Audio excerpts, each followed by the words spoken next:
Mes chers compatriotes du Congo-Brazzaville, je vous salue. Nous sommes le mercredi 12 juin 2024. Voici exactement 27 ans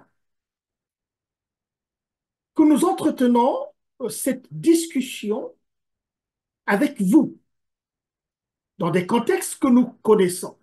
27 ans, ça nous renvoie donc à 1997, date où Sassou Nguesso et ses amis ont choisi d'arrêter net la transition démocratique au Congo-Brazzaville parce que nous connaissons tous maintenant, il n'est nul besoin de revenir là-dessus.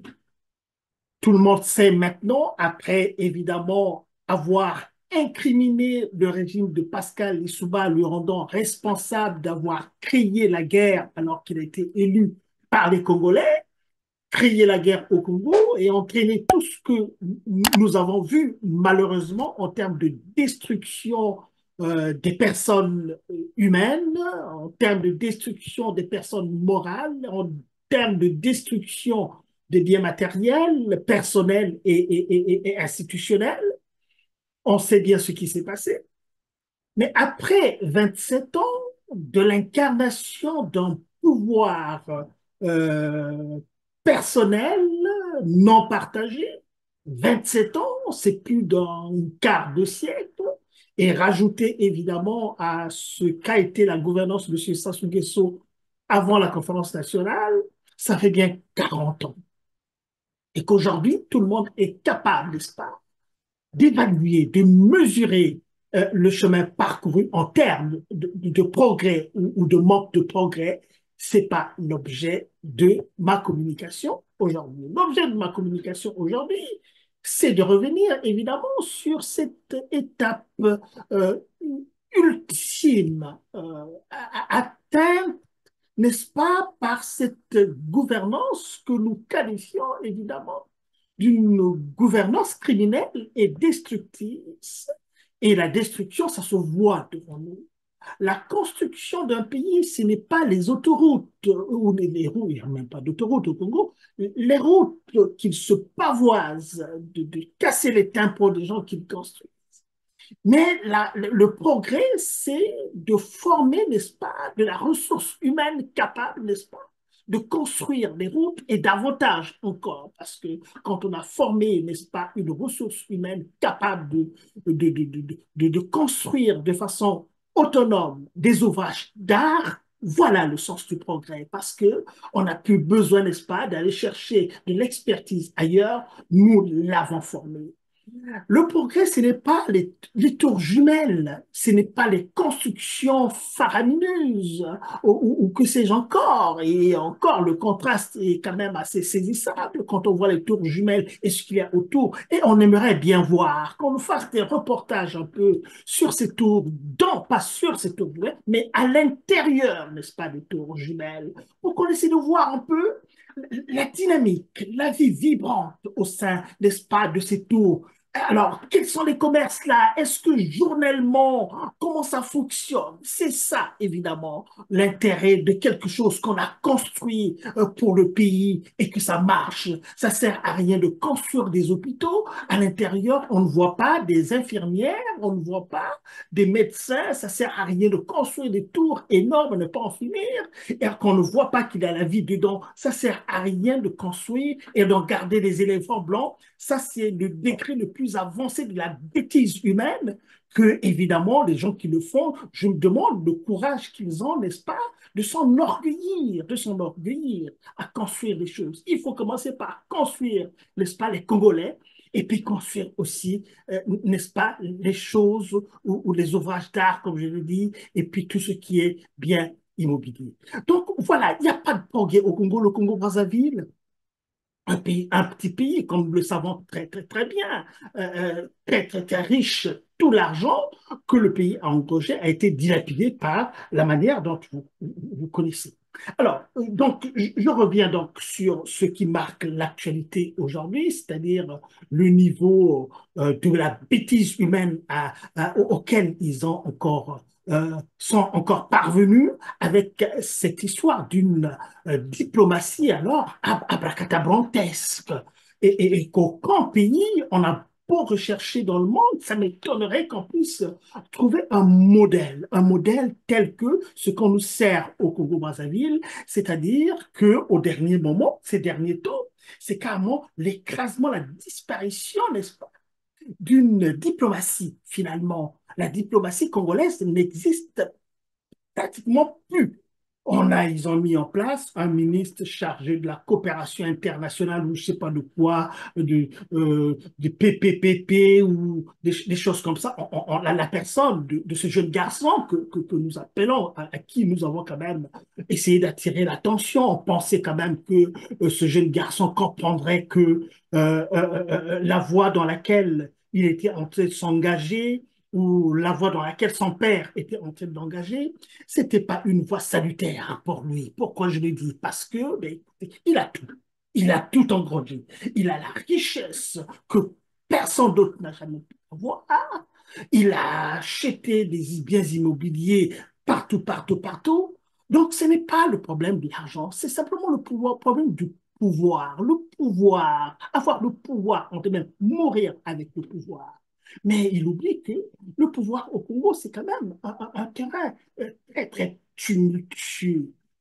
Quand on a le pouvoir, on pense qu'on est éternel, mais il peut arriver aussi qu'on perde le pouvoir. Et quand on perd le pouvoir, ça peut faire très, très, très mal. Parce que le mal, ce n'est pas ce que vous enregistrez par rapport aux autres, mais le mal, c'est également ce que vous pouvez suivre aussi quand le pouvoir est parti. Et le pouvoir peut partir d'un moment ou à un autre, qu'on le veuille ou non, quels que soient les garde-fous que vous pouvez mettre, mais le pouvoir peut partir. Il faut toujours avoir, n'est-ce pas, cette éventualité, n'est-ce pas, à l'esprit, parce que le pouvoir peut partir. Et à ce moment-là, comprenez très bien ce qui peut arriver, que ce soit au Congo, que ce soit à l'extérieur. Ce n'est pas une menace, vous comprenez très bien, mais c'est tout simplement vous ramener un peu sur terre pour le comprendre. Alors, cette diplomatie congolaise, il y a un ministre des Affaires étrangères qu'on ne voit plus. Voilà. Ngakosso, je pense à un Ngakosso, qu'on ne voit pas. Et tout d'un coup, toute la diplomatie d'un pays est désormais articulée autour d'une personne. Et on se demande, mais d'où est-ce qu'elle est sortie? D'où est-ce qu'elle est sortie? Quel est le statut qu'elle a au centre des institutions, n'est-ce pas, publiques au Congo-Brazzaville et qui écume le monde entier. Tout dernièrement, c'est finalement au Kazakhstan où on l'a vu avec le président kazakh, Kassim Jomart, comment on l'appelle, Tokayev, évidemment, dans un cadre qui est assez on essaie de donner à ce cadre une certaine signification. Vous savez, c'est les sémoticiens, c'est-à-dire cette science qui étudie les signes, les images et les objets. Alors, ils peuvent s'en donner à cœur joie parce que dans cette réalité que tout le monde a vécu, que tout le monde voit d'ailleurs, donc, cette analyse sémiotique de l'image peut nous en enseigner pas mal. On assiste finalement à une sorte de théâtralisation. C'est une théâtralisation, n'est-ce pas, de la diplomatie congolaise. Il y a des acteurs qui jouent des rôles. Il y a des plans, ce qu'on appelle, ceux qui ont fait la communication connaissent un peu les différents plans hein, dans les images qu'on nous sert. Et ces images-là, évidemment, de la manière dont on les agence, de la manière dont on les présente, de la manière dont et ça donne droit à beaucoup d'interprétations. On fait passer beaucoup parce que les images qu'on voit de toutes les façons, ben, en dehors parfois des journalistes qui font des commentaires, Mais on n'entend rien des échanges qu'il y a entre cette dame et puis le président Tokayev ou bien le ministre des Affaires étrangères autour. On ne comprend rien de cela. Donc, l'effet recherché est ailleurs. C'est donc cette théâtralisation, ce trafic des images qu'ils aimeraient évidemment qu'ils aient un effet direct sur les gens, sur la perception des gens. Vous voyez très bien que le contexte dans lequel se déroule, n'est-ce pas, cette rencontre, et bon, qu'est-ce que ça veut dire à l'intérieur, quels sont les événements politiques, quels sont les événements diplomatiques qui entourent un peu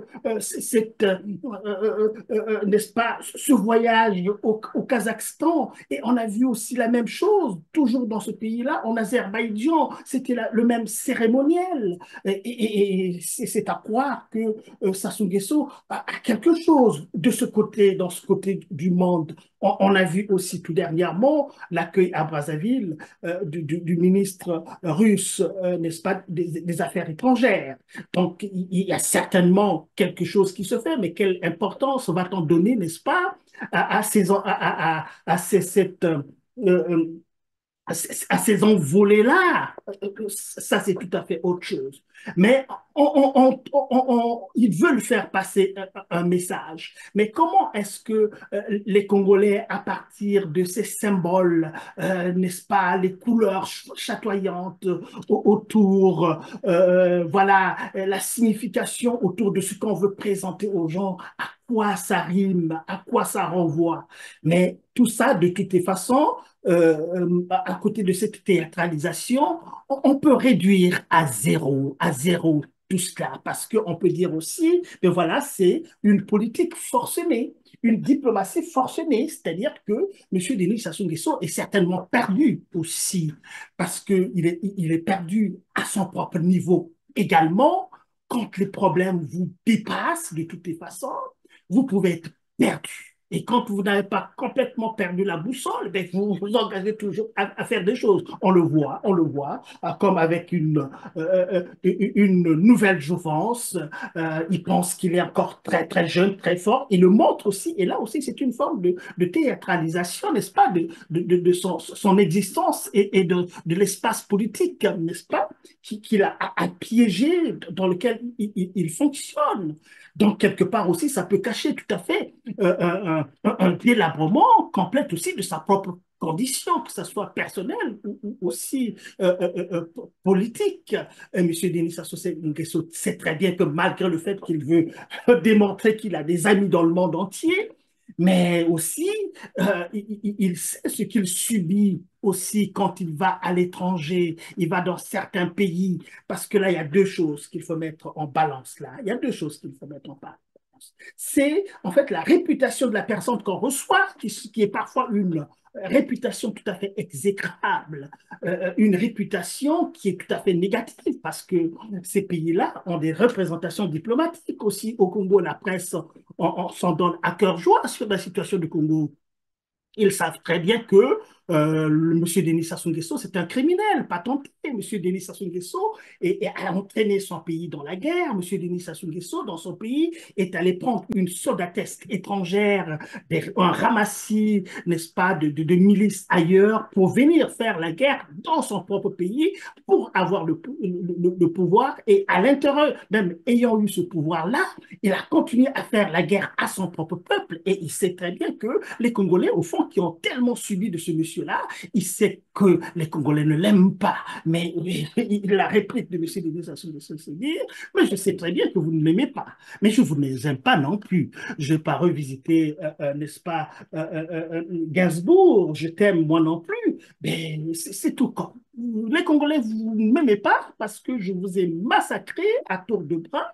Et puis, vous savez très bien que je vous le dis clairement en dehors, n'est-ce pas, quand je suis face à des caméras, face à la presse internationale, je ne le dis pas. Mais quand je suis avec vous, que ce soit avec vos évêques qui viennent me rendre visite ici, je leur dis des vérités en face. Je leur dis des vérités en face que je ne peux pas dire en public.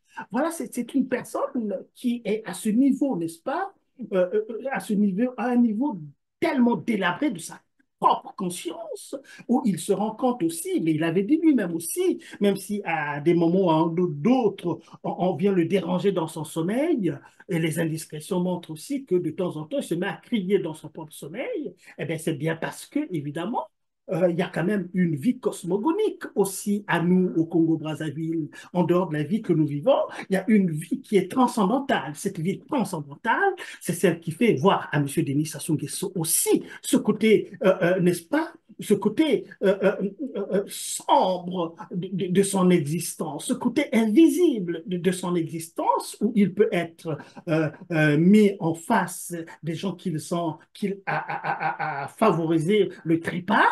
Hein? On peut parler parlons-en, de Marien Ngouabi, on peut parler du Canela Vieyenda, on peut parler de Kimbo Alankaya, on peut parler de Massamba Deba, on peut parler, c'est quand même aussi des choses, c'est une réalité, même s'il n'est pas saisissable, mais c'est une réalité, n'est-ce pas, qui marque, n'est-ce pas, notre cosmogonie et pour lesquelles, et puis c'est très bien le monde invisible où il est très investi, parler dans les fétiches ou que sais-je encore, il connaît bien ce monde-là. Vous voyez? Donc, voilà, Monsieur Denis Sassou Nguesso qui est quand même à ce niveau-là. Donc, pour revenir un peu, les gens qui le reçoivent, n'est-ce pas, dans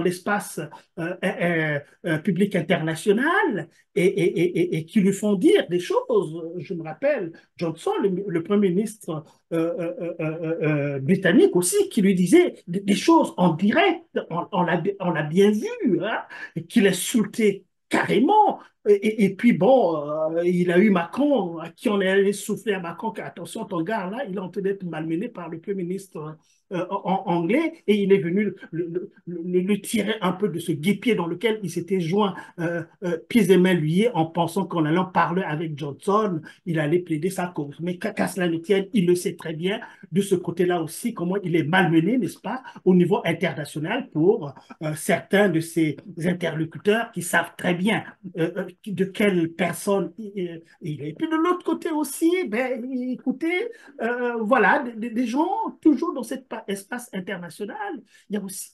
des gens qui se disent que, bah, écoute, il est en train de gaspiller chez lui, il est en train de tuer les gens chez lui, c'est son affaire, nous, on n'est pour rien, nous, on ne fait que des affaires, nous faisons des affaires.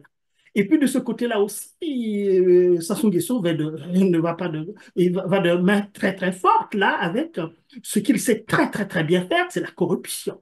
La corruption à tout va, à tout va. La corruption, c'est vraiment l'instrument qu'il sait très, très manipuler, pas le seul. Il y a le crime et puis la corruption, ça va très, très ensemble avec lui. Et puis les gens qu'il corrompt, ma foi, eh ben, c'est des espèces sonnantes et trébuchantes. Et dans ces pays-là, c'est des pays capitalistes. Et vous savez très bien que le modèle capitaliste, c'est un modèle qui est porté, n'est-ce pas, sur le gain, sur le capital. Alors, du moment où Denis Sassou Nguesso, c'est une personne qui donne des mâles et des mâles, même pour un petit passage médiatique, il donne des sommes exorbitantes. On sait très bien que dans l'establishment français qui n'est pas allé à Brazzaville, chaque personne qui a besoin d'argent court à Brazzaville pour revenir avec des valises d'argent et tout le monde le sait. Donc, de ce côté-là, Olivier, comme on l'appelle, le marchand d'armes qui travaille pour lui du côté de l'Angleterre aussi en sait quelque chose. Et puis, bon, ben, l'autre criminel de la plume, là, des dépêches de Brazzaville, lui également, on le voit très, très, très bien, comment il est très, très bien engagé. D'ailleurs, pour la petite histoire, je me souviens très bien, on était quelles années, je me rappelle plus trop bien, mais au tribunal de Paris, là où Sassou Nguesso, Bongo, Ndimba et puis Nguema de la Guinée équatoriale avaient porté plainte contre Verschave. À cette époque-là, je revois encore mon cher professeur d'université à Marien Ngouabi, Henri Osebi, qui à l'époque m'avait présenté à Ngakeni qui était le directeur de l'école militaire, l'école du parti à Brazzaville. Il se rappellera, puisqu'on avait discuté, on a aussi eu une grande discussion avec mon professeur, que j'aimais beaucoup, il m'enseignait à Brazzaville, et quand je suis venu en France, on a gardé le même contact, il sait très bien agir sur Evert, chez son ami là-bas, où on se retrouvait, et puis bon, ça c'est quand même des éléments de notre histoire qu'il faut quand même toujours rappeler, pour rappeler aussi que nous avons une discussion. Nous avons une discussion avec ses grands frères, avec nos aînés, sur la situation du Congo. Et c'est bien de le rappeler parce que finalement, ils ont fait de nous des intellectuels. Aussi bien fait de moi d'un intellectuel. Il le sait très, très, très bien. J'ai suivi ses traces. L'aîné Théophile Obenga aussi, j'ai l'habitude de le prendre à témoin aussi. Je le fais tout à fait sciemment parce que dans ce que nous vivons au Congo, quand même aussi, en tant qu'intellectuel, on a besoin aussi de se justifier, de prendre ses responsabilités parce que l'éthique d'un intellectuel reste l'éthique d'un intellectuel. Et quand on voit les intellectuels se coucher tranquillement dans la bêtise, eh bien ça, on le rappelle tout le temps pour que ça ne soit pas oublié. Donc, je reviens un peu sur le mercenaire de la pub. Je me rappelle, comment on l'appelle, la famille. Ils sont des banquiers, ils sont des machins là. Mais en tout cas, vous savez de qui je parle, à qui je faisais quand même aussi la par provocation, on se regardait dans le tribunal de Paris, là, je lui faisais quand même un doigt d'honneur aussi en face. Il me regardait, je lui faisais le doigt d'honneur. Ben, ça, c'était aussi avec, à mon niveau aussi, avec l'absence de pouvoir que j'avais, c'était aussi un espace qui m'était donné, n'est-ce pas, de lui dire que ce que vous êtes en train de faire au Congo-Brazzaville, ça n'est pas bon, ça n'est pas bon. Vous êtes la France, le pays des droits de l'homme, et ce que vous faites au Congo-Brazzaville, ça n'est pas bon du tout. Et maintenant, il faut mesurer les conséquences. Ça fait 27 ans depuis cette période-là.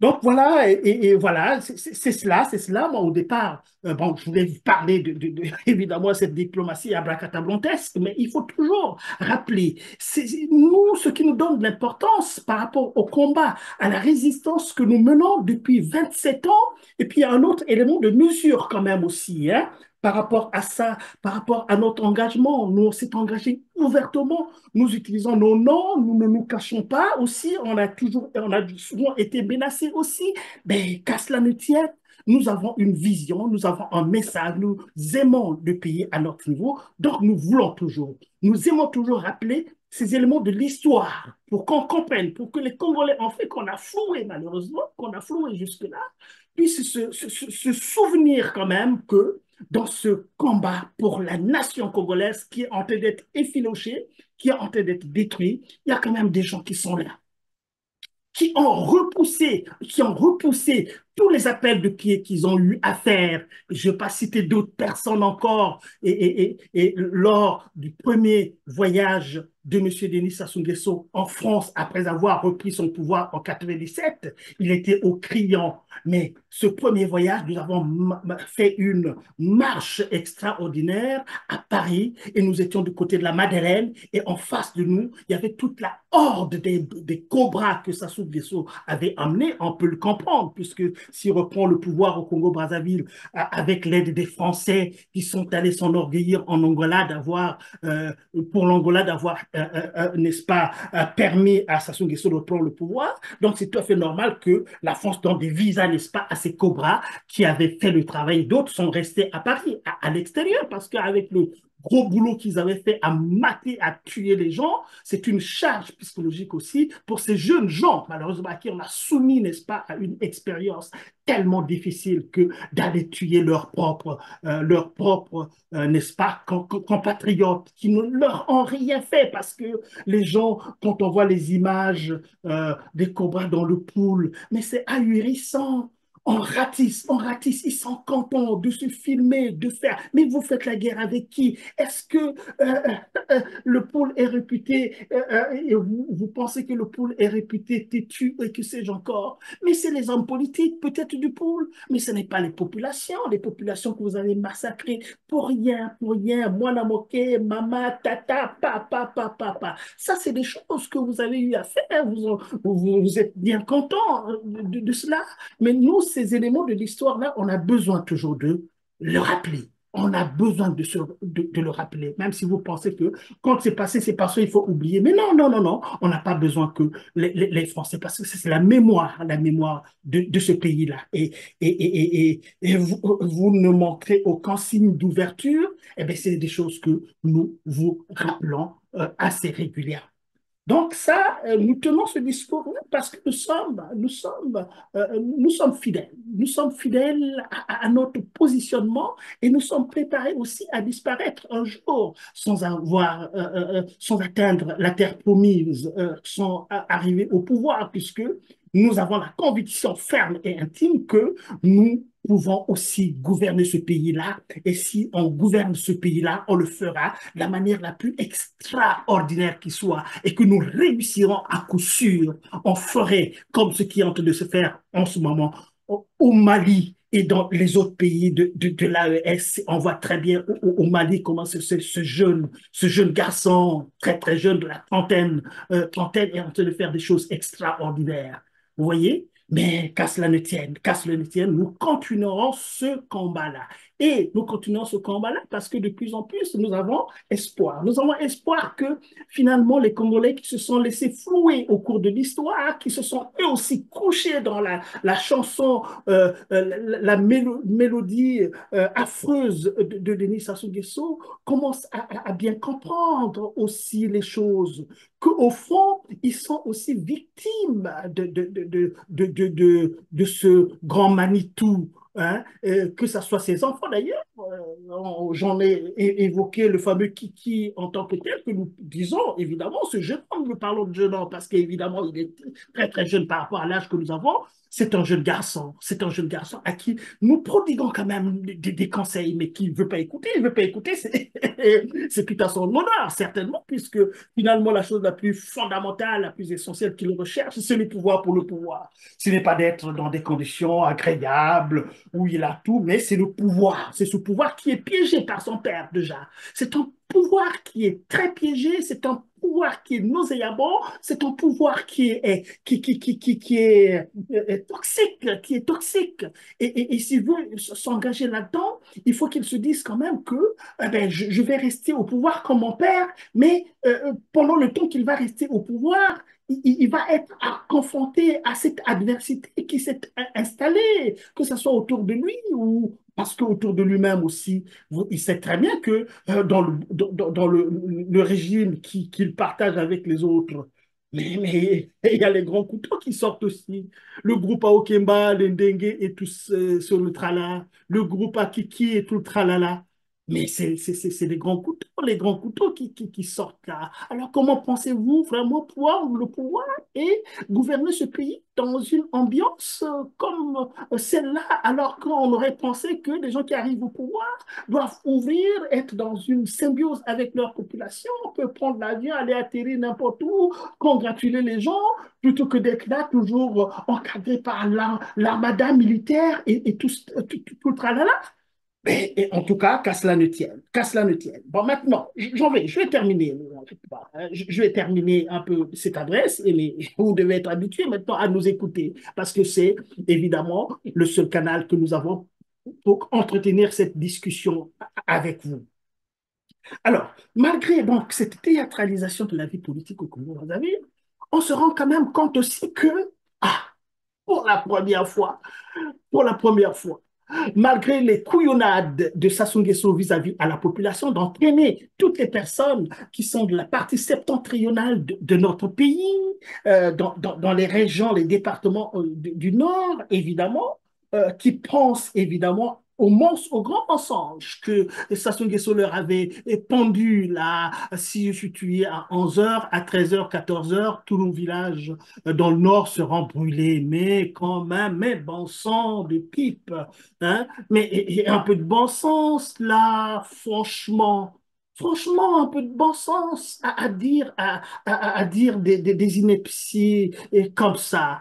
Et pourtant, dans le Nord aussi, Makwa a souffert, Owando a souffert, Imfondo a souffert, beaucoup de pays dans les plateaux, ils ont souffert aussi. On ne va pas le rappeler tout le temps, tout le temps, tout le temps, tout le temps. Et puis, ben, toutes les personnes qui sont dans le Nord ne sont pas en dehors, n'est-ce pas, des resquilleurs, des voleurs qui se servent tranquillement et les courtisans, mais la majorité des gens au Nord aussi sont dans la misère. On voit les images des écoles complètement délabrées, des maternités complètement impensables et tout cela.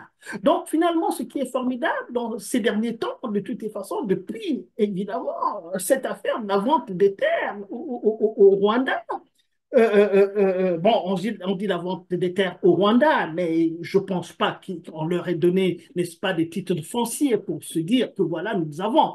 Et il faut que les Congolais sachent qu'ils tiennent le bon bout. Ils tiennent le bon bout par rapport au tollé que cela a soulevé.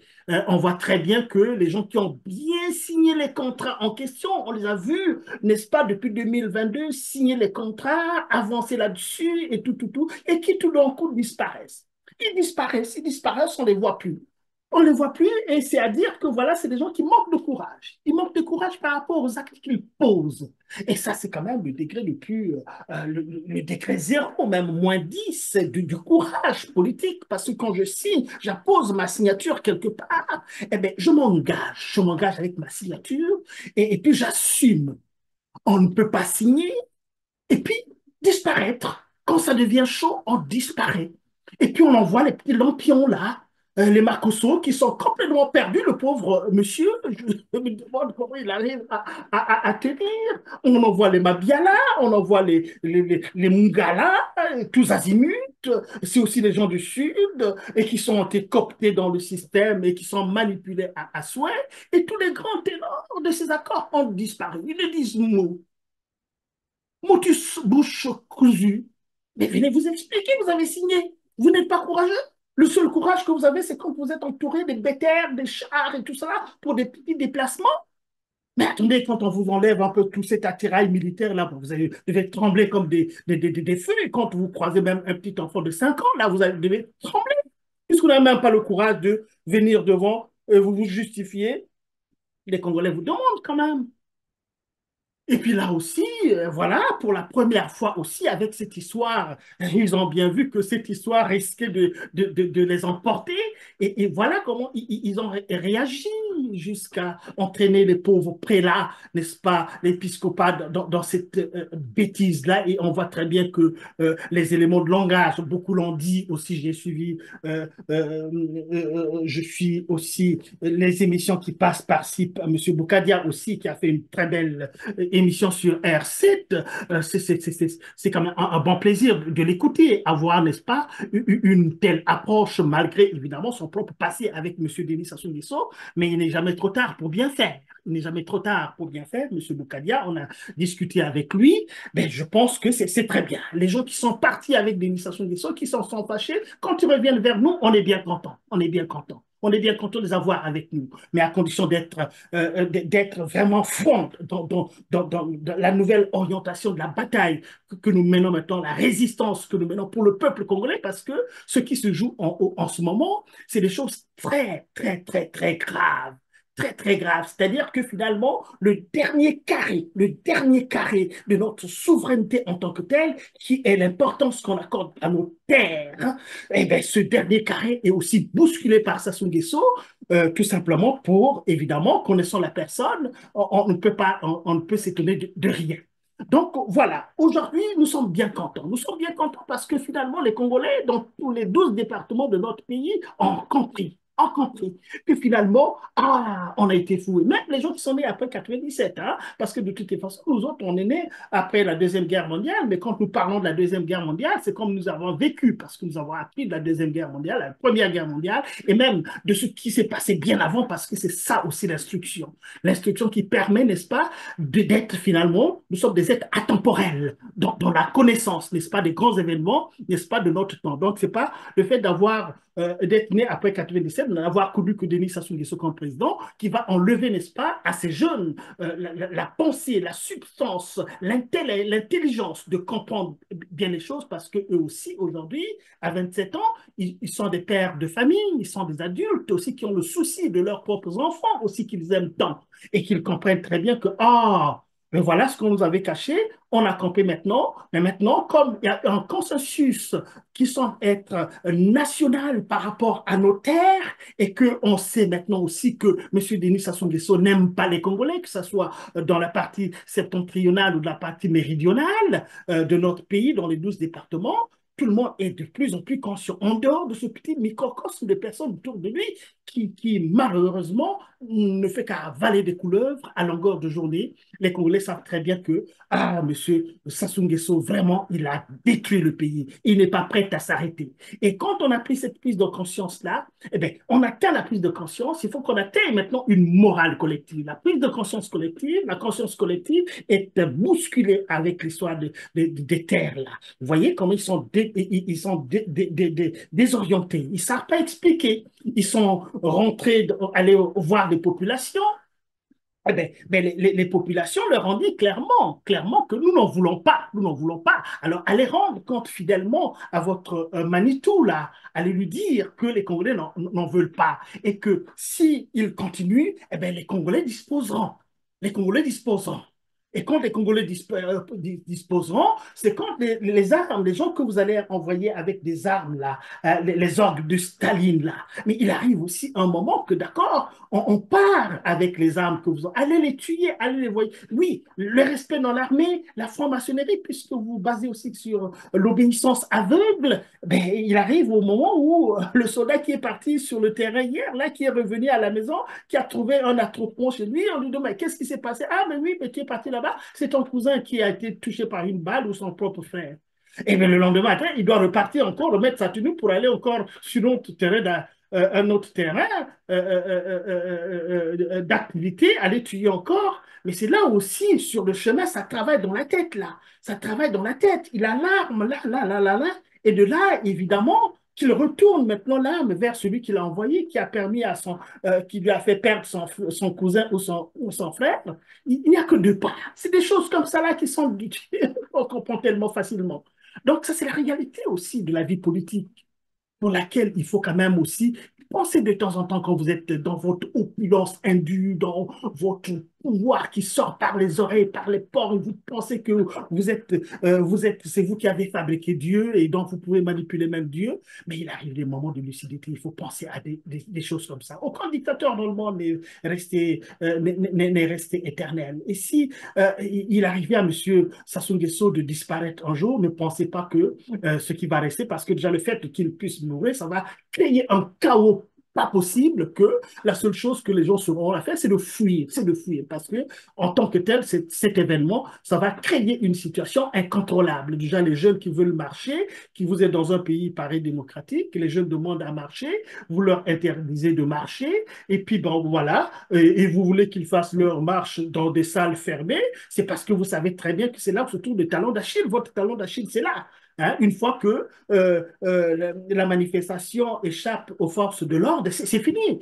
Et pourtant, c'est une petite chose, c'est une toute petite chose. C'est une petite chose seulement. Et ça peut échapper à un moment ou à un autre, même avec un petit groupe de 100 personnes, 150 personnes, 200 personnes.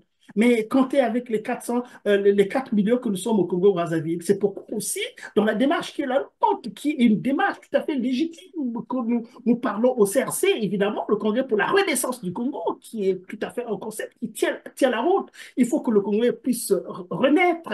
Et ce Congrès pour la renaissance du Congo, c'est une démarche qui est éminemment militante et qui est aussi tout à fait légal, parce que, comme nous le disons souvent, nous ne faisons pas des coups d'État, on ne pense pas faire ce genre de choses, mais on pousse les Congolais à prendre conscience, parce que les Congolais sont évidemment des gens qui sont, ils vivent la tyrannie, ils sont oppressés, ils sont tyrannisés dans leur propre pays, et on peut le démontrer par A et par B. Donc, les domaines, que les Congolais sont tyrannisés.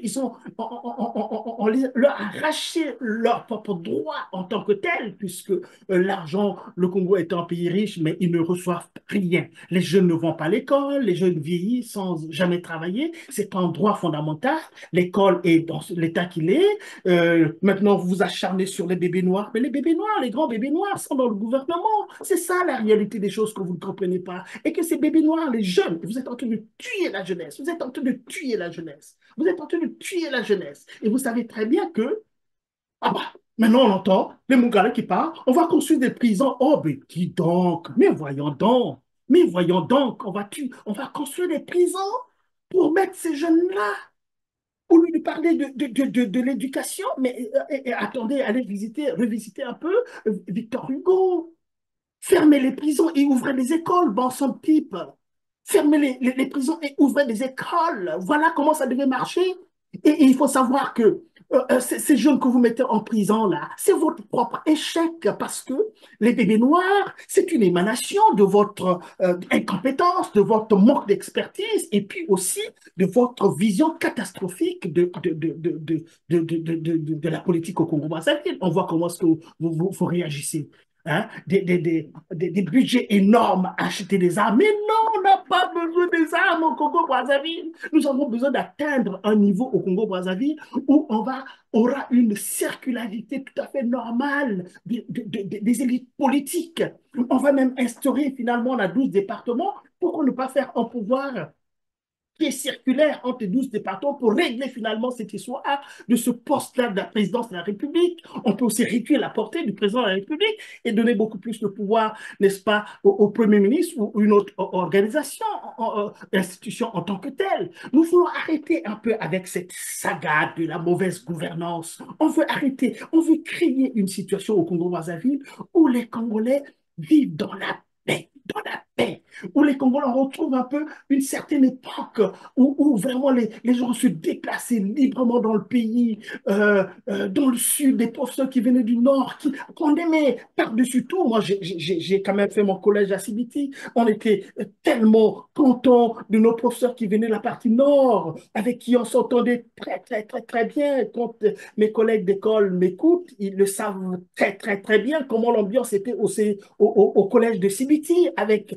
nos professeurs. Et il y en a même un qui nous parlait même de Denis Sassou Nguesso, de sa jeunesse, comment il allait, je sais pas moi, c'était déjà un tueur à l'époque. Et là, c'est Sassou, hein, c'était en les années 80, là, fin des années 79, des années 70 d'ailleurs. Hein. Et puis début, on nous parlait déjà de ce monsieur-là, vous voyez, par les gens qui venaient des contrées septentrionaux, des contrées septentrionales là-bas. Vous voyez très bien. Donc, le Congo, à un certain moment, on a besoin de la paix.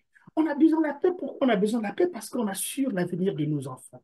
On n'a pas besoin que nos enfants restent dans des situations où il y a une guerre interminable, où les gens qui ont été massacrés se trouveront des raisons pour se venger et tout cela. Et pour ça, si vous avez un peu de la cervelle, vous devez vraiment vous habiller d'un courage. Un courage pour essayer un peu de, de, de ramener les choses à un niveau, faire un monde honorable, puisque vous êtes conscient évidemment de ce que vous faites, puisque quand vous êtes dans quand vous prenez des décisions, quand vous envoyez des gens acheter des arbres, vous savez très bien à quel niveau vous en êtes et quel est le niveau de conscience que vous avez par rapport au pouvoir, hein, le pouvoir pour le pouvoir. Hein, le fameux truc qui se bat dans le filet, là, comme vous-même, vous l'avez expliqué à une certaine époque dans le Nord, en vous adressant, n'est-ce pas? Et aussi, à quoi bon ça sert de se lever, là, je parle d'Okemba, nous avons tué le pour le ciel ne pas tomber. Ah, mais quand même. À un certain moment, il faut savoir que ce que vous dites, votre rhétorique, ça retombera sur vous. Même pas vous-même, même si vous serez 6 pieds sous terre, mais ça retombera toujours sur vos enfants, sur vos arrière-petits-enfants. Et avoir une conscience que non, après ma vie, quand je serai plus là, ça va être comme je veux derrière.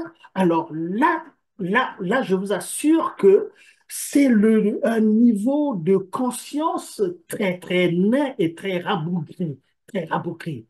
Et moi, franchement, je ne peux pas, je supporterai pas qu'évidemment que j'ai une forte, une pression de la pensée dans ma tête que après ma mort, mes enfants que j'adore plus que tout au monde puissent être soumis à la vindicte populaire derrière que voilà ce que ton père m'a fait, voilà ce que ton parent m'a fait, voilà ce que ça soit au Congo, que ça soit à l'extérieur aussi, c'est pas facile, c'est pas facile. Donc nous voulons quand même un pays réconcilié quand même, malgré ce qu'on a vécu, hein, parce que de toutes les façons, les Congolais ont au moins cette résilience. La résilience, c'est la faculté de résister à des traumatismes, à des situations très, très difficiles. Et quand on parle de la résilience, on voit toujours l'histoire du chêne et du roseau, le roseau et le chêne. Le roseau, là, quand il y a un grand vent qui souffle, un orage, eh bien, lui, il se couche. L'orage fait son truc, son théâtre, il est très, très fort. Et puis, ben, après, quand il est passé, il se relève, il se relève. Mais le chêne, lui, il est très, très fort. Il est très fort, le chêne. Le chêne, il est très, très fort. Mais contre le même orage qui a fait coucher le roseau, qui s'est relevé par la suite, mais le chêne, lui, quand il casse, il casse, il casse, il casse complètement, il tombe par terre pour ne plus jamais se relever. Vous voyez, ça, c'est quand même des choses pour lesquelles il faut savoir. Donc, on est bien content. On est bien content. Il faut que les Congolais, n'est-ce pas, je vais quand même apprendre à arrêter ma petite communication, mais je suis bien content des Congolais. Il faut que les Congolais ne lâchent pas.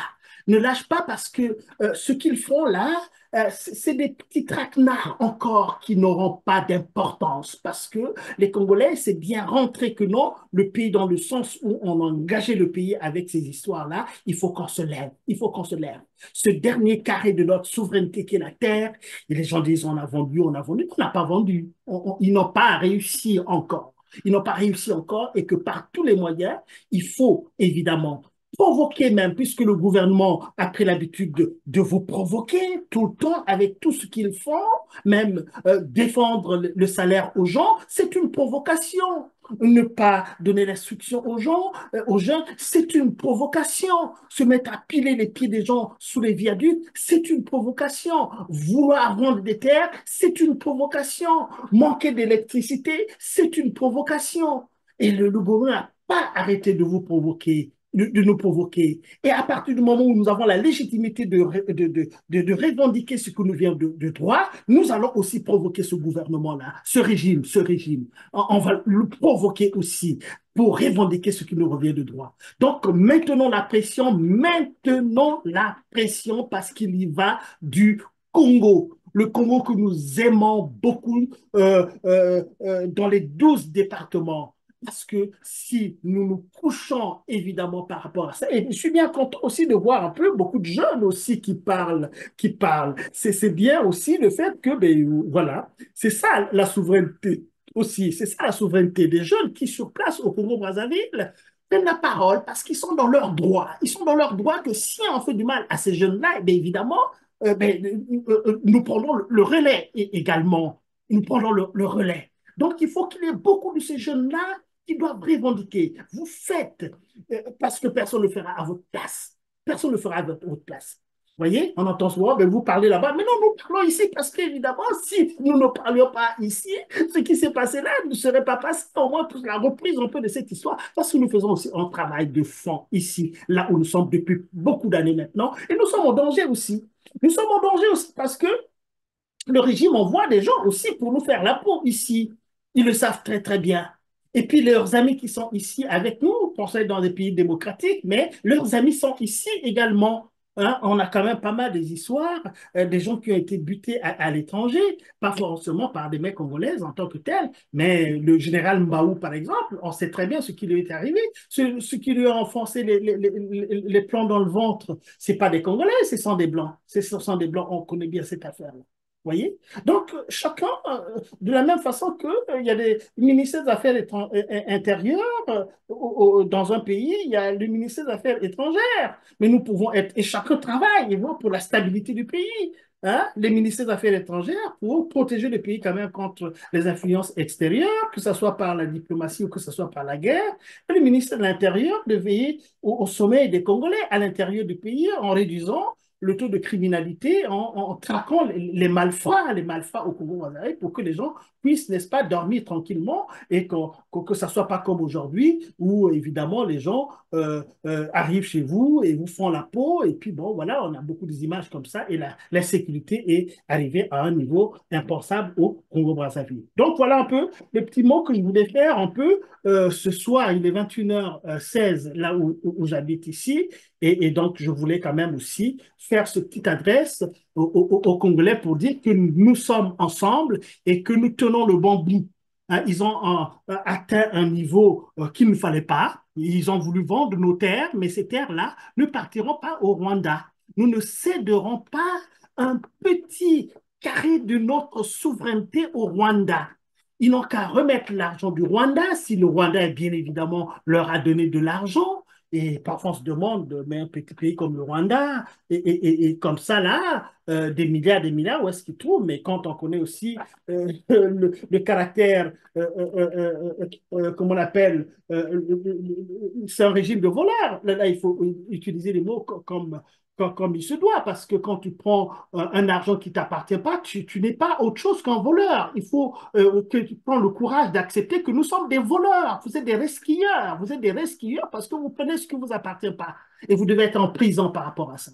Il ne faut pas aller attraper les gens, les jeunes gens qui vont voler du pain au marché et vous les envoyer en prison alors que vous leur privez, n'est-ce pas, du minimum dont ils ont besoin dans un pays pétrolier comme le Congo-Brazzaville où ils devaient avoir droit au minimum vital. Vous voyez?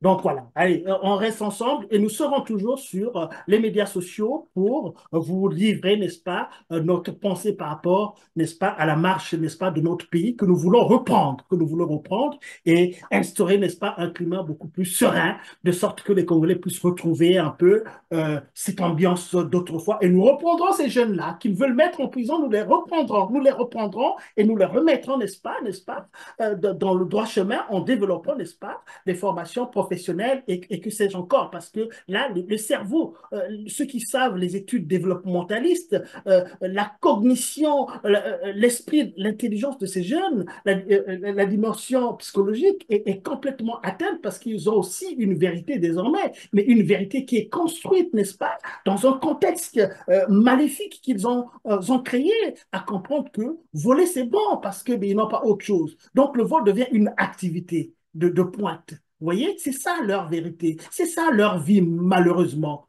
On ne peut vivre qu'en allant voler, en allant tuer et tout cela.